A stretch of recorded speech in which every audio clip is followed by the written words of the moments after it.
ایک جوان کا واقعہ میں نے پہلے کئی دفعہ پڑھ چکا ہوں، لیکن بہرحال کیونکہ وہ پیرس کا واقعہ ہے تو اس لیے آپ کے لیے تو زیادہ ضروری ہے، کیونکہ آپ بہرحال کہیں نہ کہیں سے تو فرانس ہی ہے سب کچھ۔ وہ جوان کہتا ہے کہ ایک عالم دین کہتے ہیں کہ میرے ساتھ سفر کر رہا تھا بس میں مشہد مقدس کی طرف، تو میں نے دیکھا اس کے لباس سے، اس کے بالوں سے بڑا اسٹائلش سا جوان تھا، لیکن وقت آیا نماز کا تو اس نے ایک دم بولا کہ میں اول ٹائم یعنی فرسٹ ٹائم میں نماز پڑھنے جا رہا ہوں آپ۔ تو جب اس نے بولا تو مجھے بڑا عجیب سا ہوا، بولیں گے یہ مطلب یہ نماز اس حلیے میں یہ بھی دیکھے نماز کی بات کرتا ہے۔ ہمارے بھی کو کہہ رہے تھے بولے یہ کہاں وہ کہاں، کیونکہ ضروری تھوڑی کہ شکل پہ تھوڑی لکھا ہوتا ہے آدمی کتنا دیندار ہے، اصل میں دیندار تو آدمی دل میں ہوتا ہے اندر سے۔ وہ جوان کو جب اس نے دیکھا نماز تو اس نے بولا یہ کیا ہے، مجھے تمہارے ظاہر سے تو نہیں لگتا لیکن تم نماز اول وقت کی اتنی تمہاری ٹرسٹ کہ میں نے نماز اول وقت میں پڑھنی ہے۔ تو اس نے کہا کہ میں کچھ عرصے کے لیے فرانس میں پیرس میں پڑھتا تھا ڈگری کے لیے، لیکن کیونکہ پیرس کاسٹلی تھا تو میں تھوڑا سب عرب میں رہتا تھا تھوڑا آگے، تو 1-1.5 گھنٹے 2 گھنٹے کی بس کا ٹریول تھا۔ تو میرے فائنل ایگزامز تھے تو ایک ہی بس صبح جاتی تھی ہمارے ٹاؤن سے، تو میں اس میں بیٹھا، بس تھوڑی دیر گئی، بس خراب ہو گئی۔ اب جب بس خراب ہو گئی تو ہم اترے اور ہم نے ہائی وے پہ دیکھا کہ شاید کسی کے ساتھ، کیونکہ اور بھی لوگ تھے جاتے تھے لیکن کوئی گاڑی نہیں، کوئی کنونس نہیں۔ تو اب وہ بس والا جو ہے وہ بس صحیح کرنے میں لگا ہوا ہے، مگر اس نے کچھ دیر بعد بولا کہ بھائی بس تو خراب ہے، ابھی کسی کو لانا پڑے گا صحیح کرنے کے لیے۔ اب میں دیکھ رہا ہوں کہ ٹائم گزرتا جا رہا ہے، اور اگر میں ایگزامس میں نہیں پہنچتا تو میری جو 2 سال 4 سال کی جو ڈگری تھی وہ ضائع ہوتی۔ تو مجھے بڑا وہ ہوا، تو میں بیٹھ گیا روڈ پہ اور اپنا سر اپنے گھٹنوں میں رکھ کر میں نے امام زمانہ سے توسل کیا۔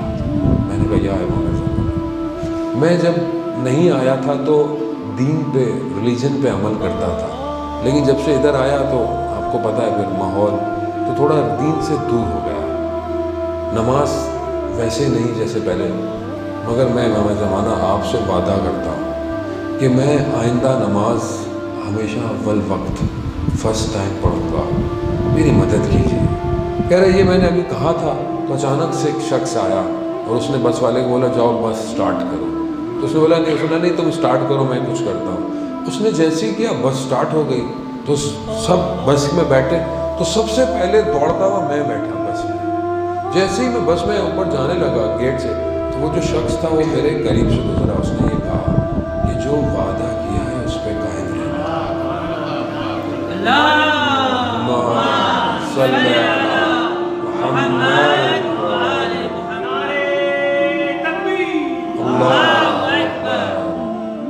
محترم کہتا ہے میں نے جب یہ سنا تو میں نے کہا یہ تو میری دل کی بات تھی، اسے کیسے پتہ چلی؟ لیکن جب تک میں یہ سمجھتا کہ یہ کون تھا وہ شخص غائب ہو چکا تھا۔ اعزازِ محترم ایسا نہیں ہے کہ امام ہمیں نہیں دیکھ رہے، ہفتے میں 2 دن روایات کے مطابق ہمارے اعمال ہمارے کام امام کی خدمت میں پہنچتے ہیں، اور بعض روایت تو کہتی ہیں صبح اور شام ہمارے اعمال امام کی خدمت میں پہنچتے ہیں۔ امام کائنات کا امام ہے، امام سب امام دیکھ رہے ہیں امام کے پاس۔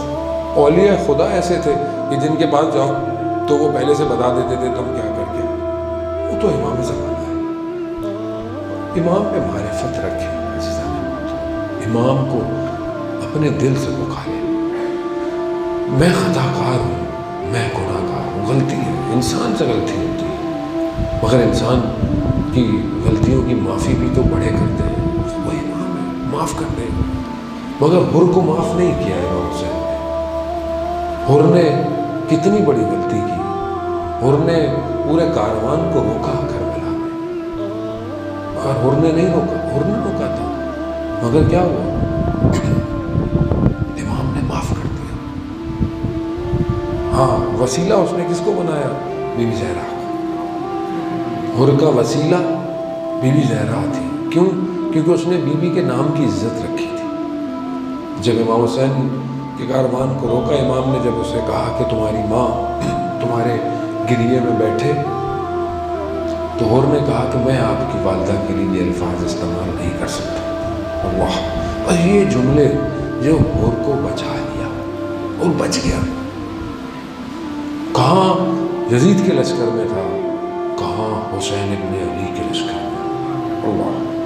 کہاں اس مقام پہ پہنچ گیا کہ لوگ اب حرم حضرت حر کے مرقد سے شفا لیتے ہیں، اپنی حاجتیں پوری کر رہے ہیں۔ تو ہمارا گناہ کتنا بڑا ہو سکتا ہے؟ ہمارا گناہ اتنا بڑا نہیں ہو سکتا۔ وہ کریم ابن کریم ہے، وہ معاف کرتے، مگر ہم جائیں ان کی بارگاہ